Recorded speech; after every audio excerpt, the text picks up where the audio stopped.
Half day ಎಲ್ರಿಗೂ ಇದ್ದೇ ಇರುತ್ತೆ ಸರ್. ಬಟ್ ಟೀಮ್ ಇಂಡಿಯಾ ನೆನ್ನೆ ಕ್ಯಾರೆಕ್ಟರ್ ತೋರಿಸಿದ್ರು. ಬೆನ್ ಸ್ಟೋಕ್ಸ್ ಔಟ್ಸ್ಟ್ಯಾಂಡಿಂಗ್ ಬ್ಯಾಟಿಂಗ್ ಆಡಿ 141 ರನ್ಸ್ ಮಾಡಿದ್ರು ಅಂತ ಹೇಳಿ 311 ರನ್ಸ್ ಲೀಡ್ ಬಂತು. ಬ್ರೈಡನ್ ಕಾರ್ಸ್ ಕೂಡ ಇಂಪಾರ್ಟೆಂಟ್ ಕಾಂಟ್ರಿಬ್ಯೂಷನ್ ಮಾಡಿದ್ದು.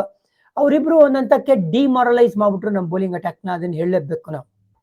ಇನ್ನೊಂದು ಅಬ್ಸರ್ವ್ ಮಾಡ್ಬಿಡ್ತೀವಿ, ಈ ಡ್ಯೂಕ್ಸ್ ಬಾಲ್ ಹಳೇದಾಗ್ತಾ ಇದ್ದಂಗೆ ಬೌಲರ್ಗಳಿಗೆ ಏನು ಪರ್ಚೇಸ್ ಇರಲ್ಲ, ಯಾರೇ ಬೌಲಿಂಗ್ ಮಾಡಿದ್ರು ಏನೂ ಆಗಲ್ಲ ಅಂತ ಕ್ಲಿಯರ್ ಕಟ್ ಆಗಿ ಗೊತ್ತಾಯ್ತು. ಅದ್ರದ್ದು ನಿದರ್ಶನ ನಾವು ನೋಡಿದ್ವಿ ಇಂಡಿಯಾ ಬ್ಯಾಟಿಂಗ್ ಆಡ್ತಾ 0 for 2 ಲಂಚ್ಗೆ ಮುಂಚೆ ಫಸ್ಟ್ ಓವರ್ ಅಲ್ಲಿ 4th ball 5th ball on a hat-trick Chris Volks.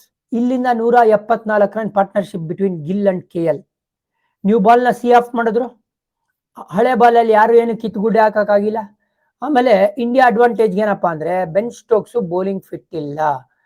ಅವ್ರು ಎಂಟೈರ್ ಡೇ ಬೌಲಿಂಗ್ ಮಾಡದೇ ಇರೋದು ಖಂಡಿತವಾಗ್ಲೂ ಅಫೆಕ್ಟ್ ಆಗಿದೆ ಇಂಗ್ಲೆಂಡ್ ಬೌಲಿಂಗ್ ಅಟ್ಯಾಕ್. ನೀವು ಅಬ್ಸರ್ವ್ ಮಾಡಿ, ಇಡೀ ಸೀರೀಸ್ ಅಲ್ಲಿ ಇಂಗ್ಲೆಂಡ್ ಪರವಾಗಿ ಬೆಸ್ಟ್ ಬೌಲರ್ ಯಾರು? Ben Stokes. ಯಾಕಂದ್ರೆ ಮ್ಯಾಕ್ಸಿಮಮ್ ವಿಕೆಟ್ಸ್ ತಗೊಂಡಿರೋದೇ ಅವರು. ಕಷ್ಟ ಬಂದಾಗೆಲ್ಲ ಈ ವ್ಯಕ್ತಿನೇ ಬಾಲ್ ತಗೊಂಡು ಬೌಲಿಂಗ್ ಆಗ್ತಾ ಇದ್ದು.